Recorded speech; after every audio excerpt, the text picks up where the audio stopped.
Alléluia. Est-ce qu'on va acclamer plus fort encore le nom de Jésus-Christ? Yandi Yesu kenzamba luzolo nzambe nkembo nzambe ngolo nyostu kunja luzolo tumekuiza awa nimekuiza kutambula vile ya mpamba mekasi nimekuiza samna hiki samna kuwa jambu ya nzambi jambu sama kuwa jambu ya nzambi tata nzambi ike luzolo yange ngemesoza hiki samna munu mwana nge purke mugu salila nge. Alléluia. Amen. Simane te malade yange simane na mambo nge nyostu ya kubela simana yao na ngeme kuiza kudemande tata nzambi iki nyebe sosila munu kubu yai inge sola sika munu sama lusinga munu nyoso sosa vile nzambi lusina ngeti ngata kusala voyage na kwa sala mbungu mais usima vema nkonde mais suba bangasi parce que mage marché bien à Pointe Noire awa yaso saka ni samba mutindu ina na ina kebe jambu ya nzambi nake jambo luzingo nge ya nkari yange ya zuta jambu suni awa na zule toto me jambu na kuizila awa jambu ya nzambi samu na mwela nge samu na kifua mazulu. Haleluya. Ni jambu ina kula luzolo ila yao tingitila monde yama na be mutindu omen lakisa peri wandugu lakisa na pia bubu yai jambu nzambi kila kunokaka. On explique bien l'histoire des enfants d'Israël. Mutindu nzambi alisa na kacha bao mais mbunda nzambi alisa konaka pongi. Pourquoi pongi? Parce que mambu durait que trop ba même la baba pongi nakala kisa faiblesse qui mefu na kacha babantu bantu sola kabe mambu ina kapukisa bao bakaso saka ina kina nzite ba musuni ya mbagu ya kanoki. Alléluia. Namba noki na nukuna muntu ke sola kiminu mais ya ina que durer ina. En tout cas l'homme n'est pas patient, l'homme n'est pas de nature à attendre ya la vie maya vite.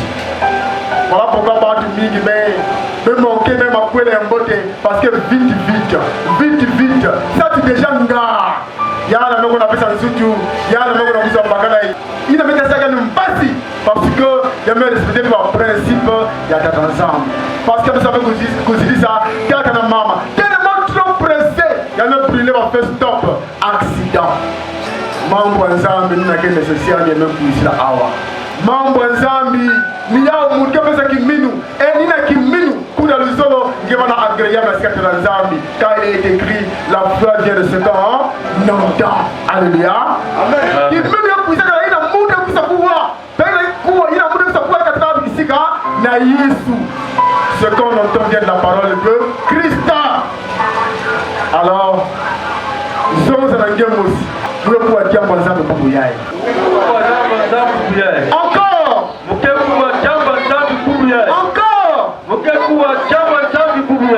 et comme ngemo si moko wa jamba nzambi bubu yai ngemo kupeloka zomo za sikambala nge kuwa jamba nzambi bubu yai encore kuwa jamba nzambi bubu yai. Alléluia. Est-ce qu'on peut acclamer pour le Seigneur Jésus? Gloire au Seigneur. Alors après le solo samna savala bubu yai il y a le 25 octobre 2025 thème ya bubu yai mutindu mpeva mekusa kupesa yake le Saint-Esprit est un témoignage de ton inscription à l'école de Dieu. Le Saint-Esprit est un témoignage de ton inscription à l'école de Dieu. Et Nakanda ina Actes des Apôtres, chapitre 11, verset 13 à 15. Actes des Apôtres, chapitre 11, verset 13 à 15. Lisons ce qui est écrit au nom du Seigneur. Cet homme nous raconta comment il avait vu dans sa maison l'ange se présentant à lui et disant: envoie à Joppé et fais venir Simon surnommé Pierre, qui te dira des choses par lesquelles tu seras sauvé, toi et toute ta maison. Lorsque je me fus mis à parler, le Saint-Esprit descendit sur eux comme sur nous au commencement. Amen. Bakala ina mensa bisa sika beto wapi mutindu yanu kusaka kuyamba na hizo ayandi mbasi ya mazulu kalanaka na sika yandi beso msaka fidisa na shope na bwala ina ya shope mutu sana kuisa kupokila Simoni ina magepesa kankumbu ya Pierre ni yandi mugeza bisingiba mambu ina ngeka kukila nge na yizi wange nyonso nina ntangu ina mubanda kuzonza pende ya longo kulumukaka na sika bao mutindi ya kulumukaka na sika beto na mbadokulu. Alleluia. Amen.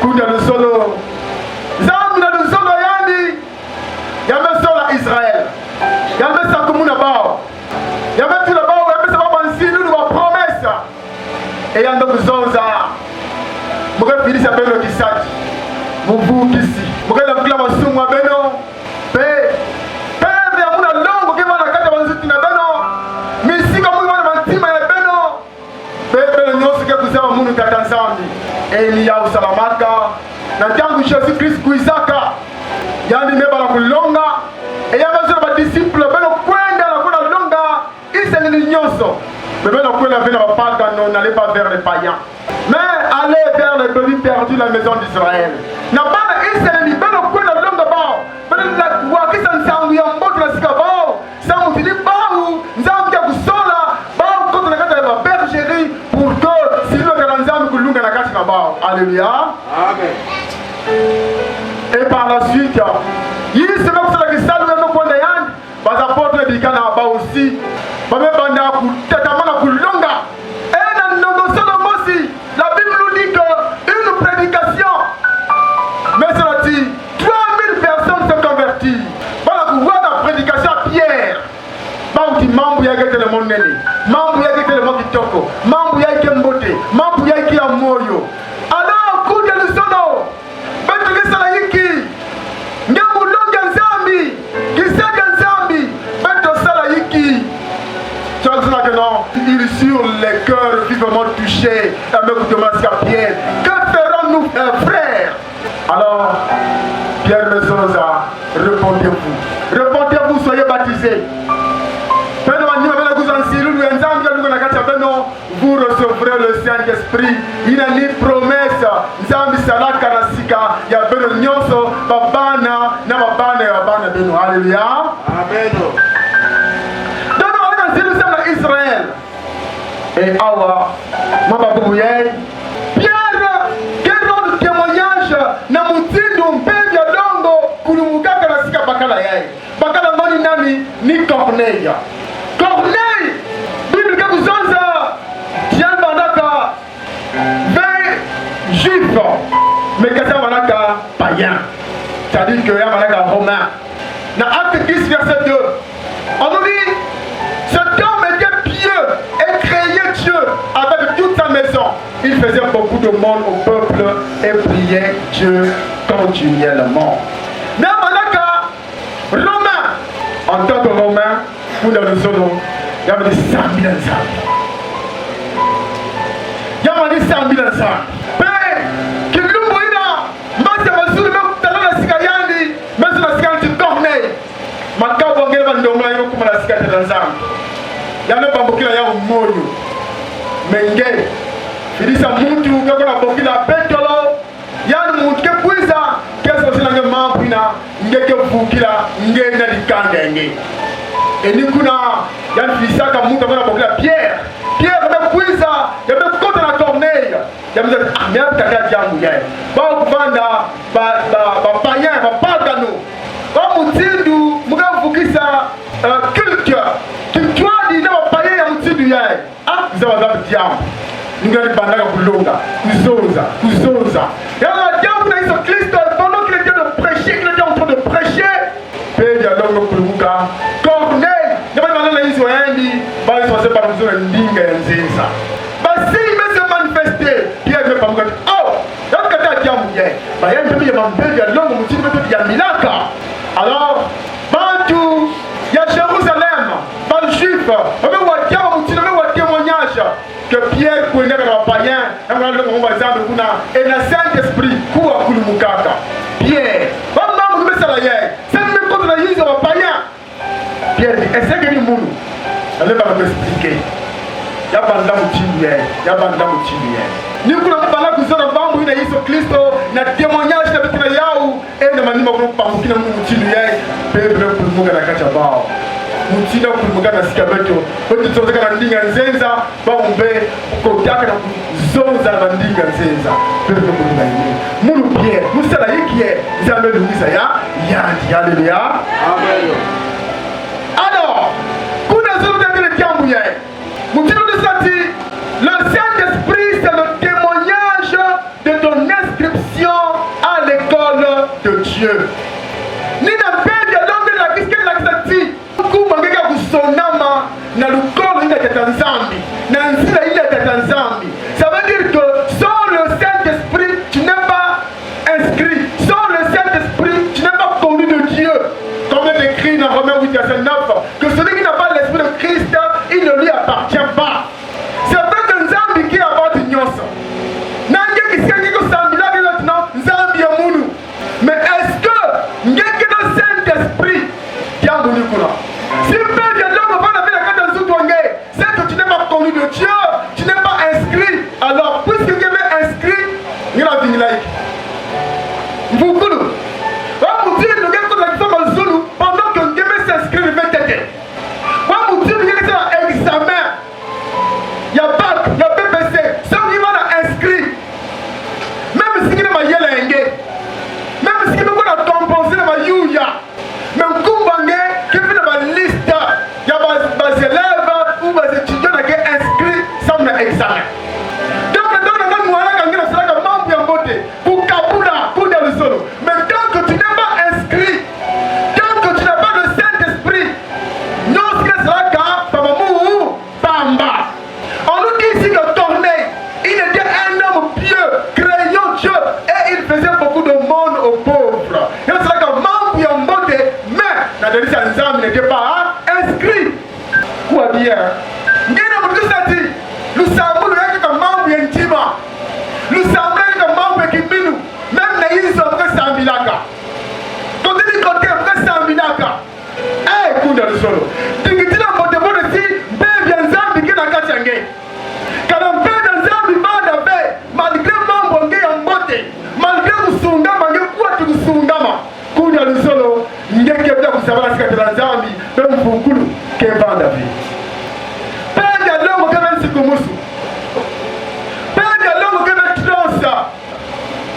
Il y a des esprits de carrément, il y a des esprits des eaux, il y a des pères de Yimbi qui ont aussi qu'on a secoué comment Jésus-Christ, Bamanaka, Mountina, un père de Yimbi, il y a que Jésus, même mais ça entre que père de Yimbi Basika.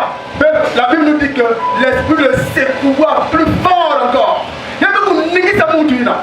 Mais ce n'est pas le Saint-Esprit, c'est l'esprit dur qui a secoué le malade. Alléluia. Amen. Amen. Il y a le Saint-Esprit, c'est là que tu n'es pas en transe.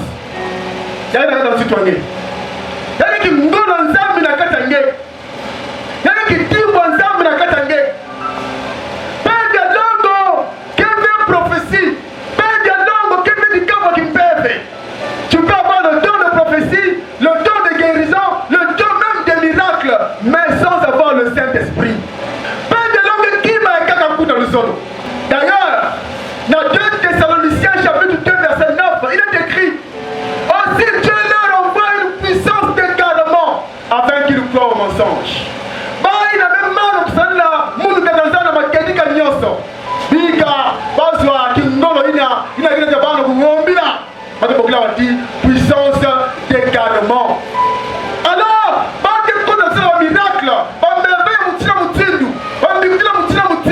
mais sans avoir le Saint-Esprit, ils ne sont pas connus de Dieu, ils ne sont pas des enfants de Dieu. Attention, c'est là la plus grande question.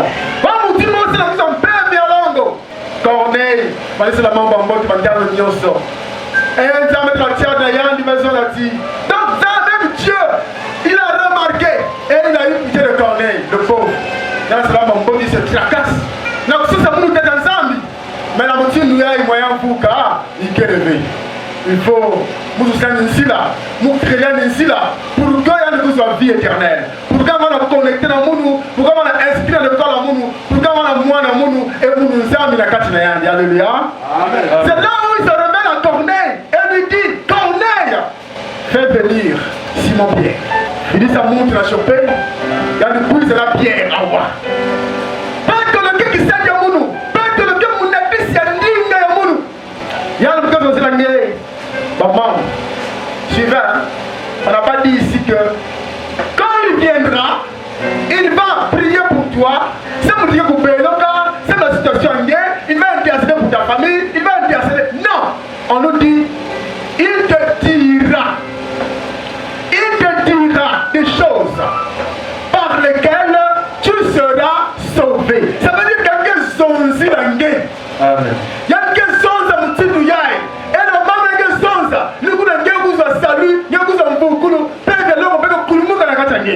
Et lorsque Pierre arrive, il commence à prêcher, à dire ces choses en question.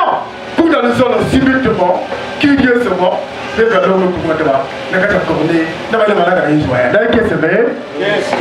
Donc, il y a le Saint-Esprit qui vient t'aider. Pour dans le sol, intéresse-toi à la parole de Dieu. Mon bon ami, c'est compliqué. Pendant que qui m'a commencé avec le Saint-Esprit, mon bon ami, mais il y a une mon diable est pas une solution. N'a que ça me dit la moune. N'a que plus la moune. Oh, c'est ça me dit goulou. Me goulou. Je préfère que demander ta danzami. Bikou la moune. Va bikou la yimbi mugina yao. A côté de mon kanama. Pour que mon lomba lève, nous avons dit la salangé. Alléluia.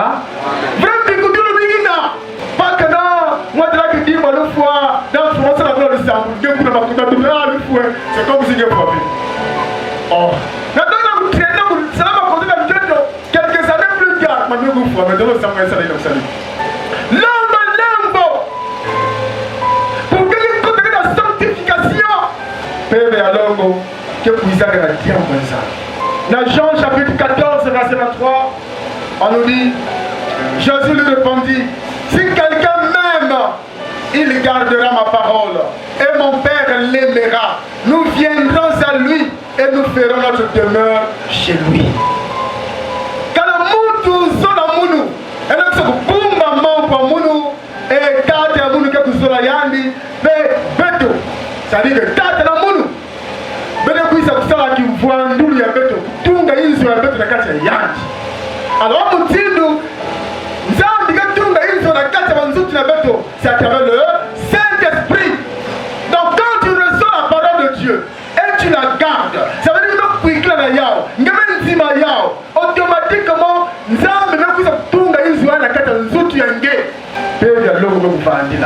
vous comprenez que le Saint-Esprit n'appuie à d'abord la parole. Et la parole, pour quelle bande? Pas parce que il y a la Bible, il y a dans la Bible, il y a une parole à dire, il y a un Saint-Esprit. Non. Que dans le monde, il y a une chose à mon zambi, et puis il y a aussi, où il y a des gens qui ont il y a non. Il faut que ce soit quelqu'un que Dieu a mandaté. Vous avez fini ça sans même que il y a un lien avec le Saint-Esprit, puis comme vous dit, qui sait à nous, nous avons dit membre nous pour que nous ayons membre hier, nous avons payé bien nous. Et peut-être avoir un MSC, nous avons fait Bisati, par ministre, quel langue, pour que le membre de ce pouvoir que le coup soit Saint-Esprit. Et qu'il le connaît, il y a un coup dans le solo. Si tu n'as pas encore reçu le Saint-Esprit, connecte-toi. Pour que bébé longo, pour l'unga na katangi. Alléluia. Le Saint-Esprit, c'est le témoignage de notre inscription à l'école de Dieu. Kusuka vega kana mamba mboti na ngena yao. Kusuka vega kana bomi nzao mingi na yao. Mais tingiti na mbote mbote sina katangi, ngezwa na Saint-Esprit. Ngezoka lubotama ya masa ngesonga sheke na kedika nyuso ngelombaka lembo nzambi lemfuklaka nge pena manima ngezoka mbebi ya longo mutindu valaka na baki na Samaria Philippe no kwenda na kulonga kuna batu nokundima bakutela nsai na mambo ya Yesu Kristo bamesa lobotema ya maza baba za apôtre kama wakati na Samaria batu nokuza lobotema ya maza bamefilisa Pierre na Jean kwa kwenda kuna na kwenda sala kisalo kuto bai na zaka lobotema ya maza na tangu Philippe kuna longa kuna bakuzwa Saint-Esprit. Certainement lorsque les apôtres sont arrivés, ils ont annoncé de la parole encore. Pendant que Souza et pendant que samedi bao, pendant que posé ma boko et pendant que Samaria il n'a pas de côté maza, pendant que Souaka Saint-Esprit. Vous voyez tout le monde. Ça m'a confié mon amour de mort dans la petite mouille dans le pays de l'eau. On dehors il tu as un dossier qui est là. Tu mounou, mon ami tu as un dossier, mounou mon gars mon tinu est. Ça c'est Saint-Esprit. Parce que dans tant que chose que puisa, dans enlèvement, dans kupata du monde yant. Yale kutala nani kena kitimbu ina ya mbeve ya longo kala ngi kena kitimbu ina kuda luzolo ngeke pikana mutimu banaka ba Israeli ka Egypte menga ina balaka na zolo mielo ya baizo ange ke luna kitala awa kena menga ya ibana mu ya bana nzamu awa kena menga yai baina nzambi kya kumanga kya kulosa bame ko diame ko salu fona kata hizo ina donc baina ke bana sauver ke kwenda moyo na mfukuru ni baina ke bana kitimbu ina ya Saint-Esprit. Alléluia, amen. So ça ya mbote kuna nzolo samuti kisalu ngina kusalaka ya bana be kisalu ya mpamba ndangu na sabu lisaka ala bana be ndangu ya mpamba ngina banda na problème de santé ina mesela tike kuiza awa. En fait le but de Dieu ya dit kuiza pour que nous zambi nyaki sange mekimbevo ina yake programme de nzambi sama kupenda nge na ndanda nge tina kuzwa Saint-Esprit. Quoi bien. Le but de Dieu ce n'est pas seulement pour s'arrêter à ta guérison. Nimekuza mwana ange wana kisita nimekuza mwana. Niona kata kimbevo ngo kunyaka. Niona kongo kata kizuru ngianda mekuma donc na hizo mekuma tranquillité. Le but de Dieu ce n'est pas ça s'arrête pas là. Yake pour que kumbo elle va la kembo ça n'arrête à tout wange. Alléluia. Amen. Voilà pourquoi mon bina banaka aveugle dans le temps de Jésus-Christ. Un aveugle né de naissance. Dans le temps où les apôtres mettent la langue mutinu yeye amezoza mfumo. Yani kutukata mutinu yeye sana hiki. Est-ce qu'elle me sumuka hata kutukata mutinu yeye. Na mbeba mutinu yeye sumuka. Uye na parano sumukaka. Jésus mezoza non. Shanike ya kubela. Tiki lokola ya ile kula kaka kimbevo yeye. Pour que nous avons un yis pour nous et pour que nous nzambi fana kukembo swa. Donc mbembo yani ya manaka programmer ça nous pesa nkembo na nzambi. Kimbembo nge aussi que programmer ça nous pesa nkembo na nzambi pena mvukuru ya mwela nge. Donc si nous sommes guérissants, pour faire de venir que non mumenya kama le ja oh. Non, mais quoi ça? Parce que vous avez raison dit ah bubu yai. De toute façon, on a eu ce symbole de Sambila. Alors que, il n'a qu'un essai de ce qu'il dit, membre de Zambi. Il n'a qu'un couli Sambé. Il n'a qu'un quelqu'un qui mène dans le dodo. Mais il n'a plus avec la plus à pouvoir. Papa de Kama, va dire par bien. Le temps, ça n'a jamais ça. La Bible nous dit que Paul, il y a un peu de longueur de Zambi. Toute la nuit, il y a le mec zose, le mec tiré. Si bien que Paul tu es fatigué. Il y a un homme qui est dans la fenêtre. Quel est le moment où Zambi Kwenda Futukaka, il y a un Lala Numinaka, depuis la zone où il y a un peu de étage. Il y a un peu de fois. Mais comme Zambi, 15 ans de l'usure de Ngolo, il y a un peu de fois, ça m'a mamou, parce qu'on a prison, il y a un peu de Zambi, alors Paul me descendait avec vous, il y a un sable de Sandayan, et quand il y a un peu de ressuscité. Alléluia. Coup de l'usure de la Moutindu, il y a un peu de Kaka. Prédication, 20 minutes. Si vous dépassez les 20 minutes, donc, maman n'a pas de temps qui doit nous payer alors. Il nous met au temps. Ah! Ça, c'est le diable. Ça, c'est le diable.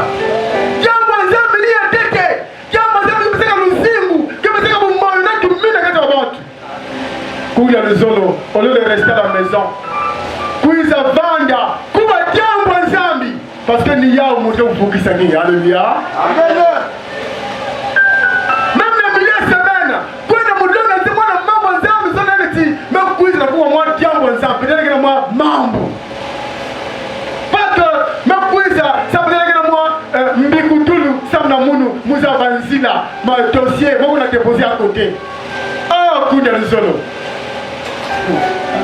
La guerre des essais, c'est vrai que bien. Les membres ensemble sont en moi la guerre. Dossier semble me souvenir. Alléluia.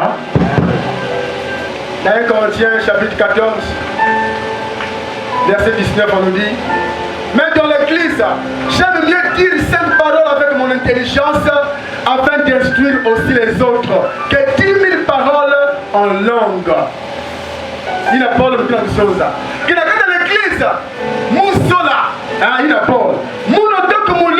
Je préfère dire 5 paroles avec mon intelligence. Ça veut dire que moi, je suis comprendre que moi, je dis ça va mingi en langue. En langue, mais la voix quand même pas, mais la comprendre même pas, mais pour qu'il me paie, que ça la carre. Moi, en langue, c'est vrai, donc, il y a la scène de la salade. Pendant longtemps. Mais pendant que moi, je dis que qui me paie, je service, mais du coup, dans les âmes, s'instruire. Vaut mieux 5 paroles avec intelligence, va nous comprendre, va nous s'instruire, va nous avancer. Si Dieu m'a dit que c'est moi en langue, nous sommes aussi aussi pendant que va dans le où et vous dire alléluia. Amen. Pour dans le solo, fait dialogue que pour Isaac la manie ma couille ça pour être bon ça. Que pour Isaac la manie ma couille ça pour pakula, pour ndima, membre ensemble.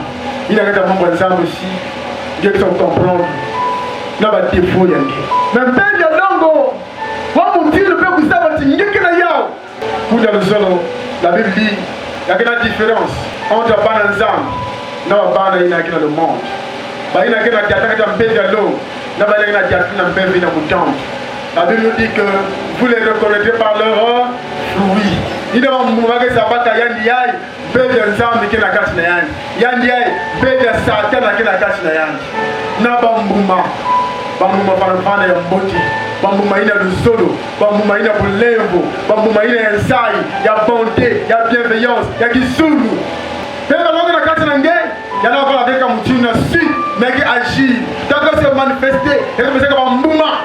Et même à distance, là, oui, il y a que Moussambi, il y a que Mouananza. Mais si vous êtes dans l'église, mais on bouma ngé, kaya kaka. Si vous êtes bikulaka, ngé prêcheke, mais on bouma ngé qui muntu, il y a musuni, il y a orgueil, on bouma ngé qui a colère, il y a rancune. Ah, pour les autres, il y a moté moté. Ngé qui a cela comme une caillou, même bébé l'homme va qui est absent. Dans ce cas, tu dois te repentir, sans me dire, t'as ta zambi. Il y a tout là qui dit moi que dit qu'elle a caché.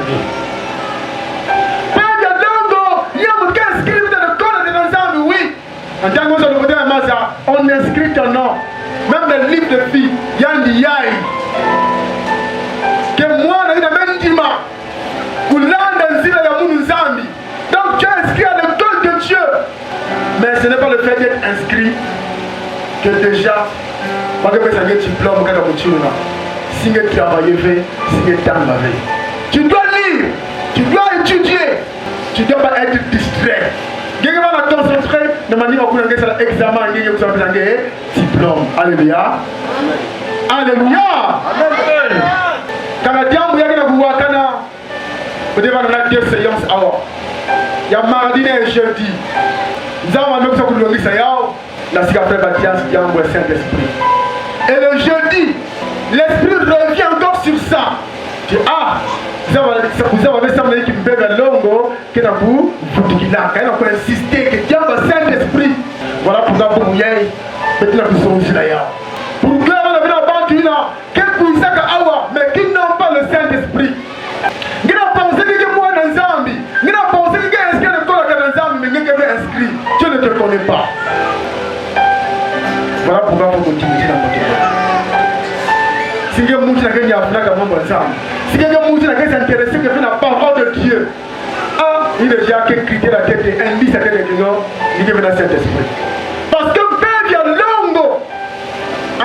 Le fait que quelqu'un est inscrit dans le code d'un Zambie, donc déjà tu t'intéresses dans ma cours, tu t'intéresses dans ma leçon, tu t'intéresses dans un livre, dans un cahier, dans un bic. Tu t'intéresses à ça parce que tu es déjà inscrit à l'école.